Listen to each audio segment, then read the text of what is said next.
It's time for Declare Your Independence with Ernest Hancock.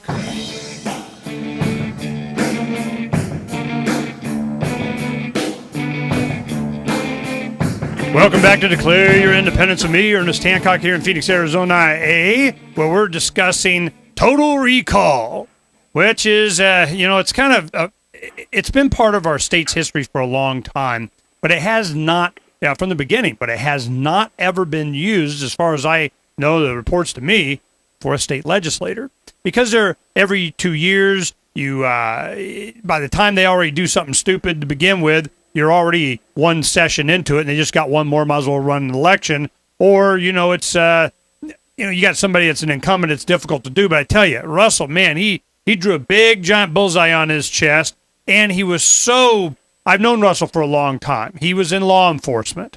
He became director of the motor vehicle department. He brought in the nationalization of data under the deadbeat dad thing. He's always about getting a national database of something. He becomes a legislator. He goes on appropriations committee. He's negotiating our rights away for some little money over here and that. And in the end, we got an enormous debt here in Arizona on his watch in the positions that was supposed to stop it. Under camouflage of what? America. Man, you can't, they always said that fascism's going to come to America, wrapped in a flag carrying a cross. Man, literally. So we have a lot of pictures up of him doing that very thing. Now, what we've done is the Sierra's put up a bunch of pictures of Russell Pearce, his Republican, because it's a recall election, any and everybody can run, and he has his main opposition from a gentleman named Jerry Lewis. Now, I talked to him this morning, more about him in a little bit. Now, there's some pictures of him. There's some pictures up of Steve Lemons. You can see that one now. We're talking about, Total Recall. Yeah, Sierra put that one on there, damn. And then you have Russell Pearce. Then you have Michael Kielsky is the libertarian that's running for the office. And there's Michael. Now, the opposition to Michael getting involved in this has been because, it pulls away from a really good opportunity. A lot of people want to get rid of Russell. Now, even in the Mormon community, you have opposition, which Jerry Lewis is a very well-known, respected, retired CPA, I think, that lives in Mesa, is Mormon, has the support of a lot of people. He's not going out hammering Russell, but he's like, we need somebody different. Well, there's a lot of support for him. This Saturday at the Arizona Breakfast Club, it's been around for 40 years. We're going to go ahead and talk about this race and, of course, about Quartzsite, and we'll meld those two as entertainment for the attendees. Now, Jerry Lewis himself or somebody from his campaign will be there. Michael Kielsky or somebody from his campaign will be there. And Sierra and I, we can't get any kind of response from Russell. Now, Russell has been talking to other libertarians, kind of hoping for some support in America and so on. And we're like, man, we went down this road for a long time. So Stephen Lemons, the author of The Feathered Bastard, which is the most popular and widely circulated weekly tabloid here in Arizona, called the Phoenix NewTimes. Now, the Phoenix NewTimes has been cover Arpaio from the left perspective and Pearce from the left perspective. But they found a lot of allegiances in other political bents, from different perspectives, saying, hey, Russell's bad for a lot of other reasons. And in your mind, Stephen, what are some of those other reasons that ring with the left? Well, he's dictatorial. I mean, you can just look at the way he was banning individuals from the state senate from being at the state senate during this past session. As you know, not to go into old history, but didn't he call you quote unquote domestic terrorist at some point? I mean that's the kind of stuff. Anyone who doesn't back him or doesn't toe his line gets in trouble. I mean, basically, he is vindictive, and as far as like in the Republican circles, they know this because if anyone goes up against them, they get threats, sometimes death threats. Was the case of I think it was Kopanicki who received death threats to his home, and also they're also threatened with, politically because Russell will get someone to run against him in the primary.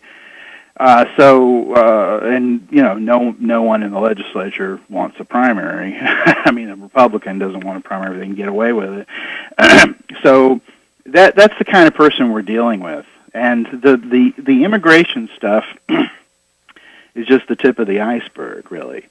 Yeah, I want to, there's one point I forgot to mention. You brought up the domestic terrorist thing.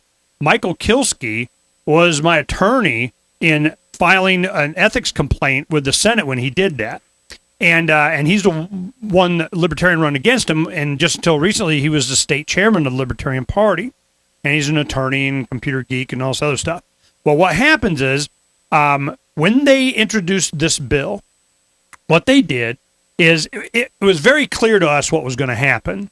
The second this got signed into law, they're going to transfer all data that the state of Arizona had on anyone to Homeland Security. I mean, it was just a federal database of everything. We're going, look, man, this will never stop, and it will include all kinds of stuff. So that was our position on it. When we did that, it went to a vote to the full House or something. It was like a Tuesday, I think, or something.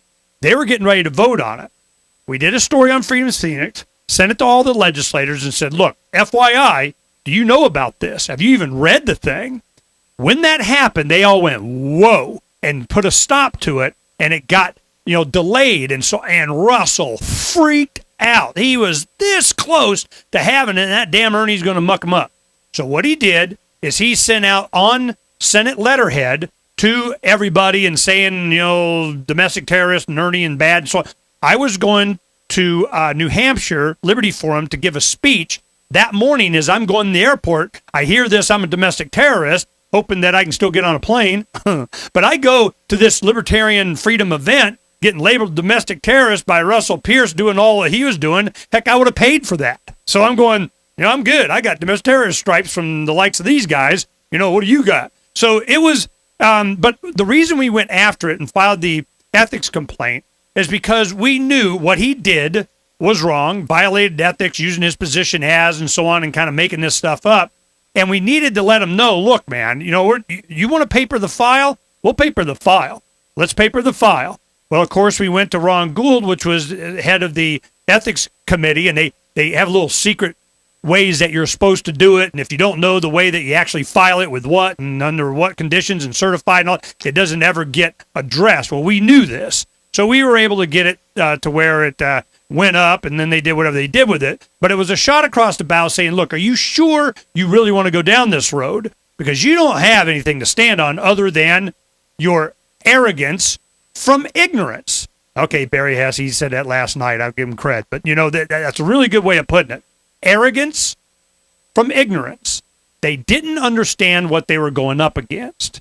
So now we're looking at a recall election for the first time here in Arizona on a very clear, do we have this type of arrogance that is from ignorance of a lot of the issues that are really out there that are important, and our finances. We're in big time trouble here while they're camouflaging all of that, blaming it on the Mexicans that have already gone back to Mexico because there's no jobs here because of their policies. It's so ironic and entertaining. Now, when we come back, I want to get some details about the actual recall election, who took it out, how fast they did, how many people they got to sign it, more than even voted for in the last election.